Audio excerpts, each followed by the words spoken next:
Hindi totoo yan. Napanaginipan mo pa nga eh. Teka lang.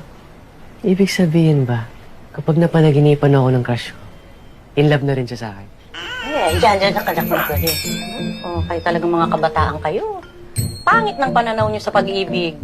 Pag hindi kayo napili, wala na, katapusan ng mundo, end of the world. Babago ng tsura, babago ng sarili. Ay, hindi ganun ang buhay. Wow ha, galing pa po talaga sa inyo, Che Bebeng, na single for life. Ako, naboto ko. Hoy, baka hindi nyo alam. Bago ko naman dinesisyonan ng sarili ko na magkaka-single forever, na-experience ko na rin naman yan lahat. Been there, done that. Kaya wag nyo kung ini-ismol-ismol dyan sa mga love-love nyo na yan.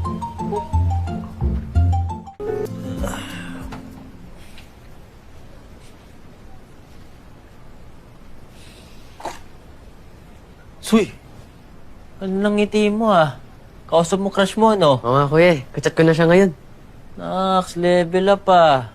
Busy lang daw kasi siya kaya di siya agad nagre-reply sa akin. Dami kasi niyang ginagawa sa school. Lahat daw ng orgs, kasali siya. Ibig sabihin na active siya. Galing ah. Kaya ako nga siya nagustuhan eh. Talino, saka responsable. Parang si Joey lang ah. Talino, responsable, mapagmahal sa pamilya. Kahit nga delikado ngayon, sumusuong siya sa panganib para sa kanila. Parang mahirap may love sa ganun kuya. Dahil mong kagaw sa atensyon niya. Peter, matanong nga kita. Sinabi ba talaga sa'yo ni Joey na hindi ka niya gusto? Hindi po. Pero parang ganun na rin eh. Kasi hindi naman niya pinapansin lahat ng pinapakita kong interest sa kanya. Wala rin. Sigurado ka? Di ba kasasabi mo lang na may sinuong pang malaking panganib para sa pamilya niya? Na hindi naman kaya may kailangan pang harapin na mas malaking problema. Kaya wala muna siyang panahon para sa ibang bagay.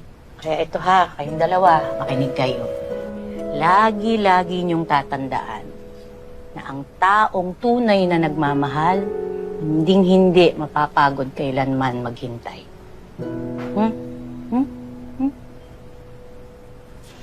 Ako nga, 48 years na akong naghihintay, wala pa rin. Buhay. Market! Halika, tulungan mo ako rito. Sige po.